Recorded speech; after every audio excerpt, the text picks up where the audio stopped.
हाथ से हाथ मिलाकर दोस्ती को निभाते हैं। भेड़ियारवा गांव के ब्रिजेश, अनूप, नागेंद्र कहीं भी घूमने एक साथ जाते हैं और रंगदारी के बात करें तो एक नंबर पर आते हैं।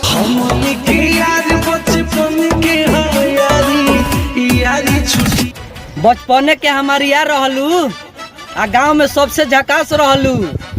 बचपने के हमारी यार रहलू आ गांव में सबसे झकास रहलू। आ जेकरा संगे बहिया में बहिया डाल के घूमत तारू, याद करो करे जा पियवा से पहले हमार रहलू।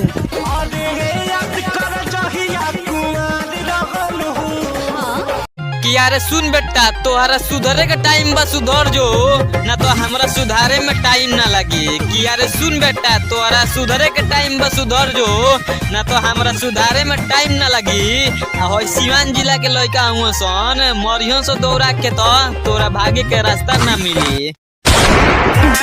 नदी ना समुंदर हई सोख ले बेका बेटा, करब रंगा तारी तो तेरो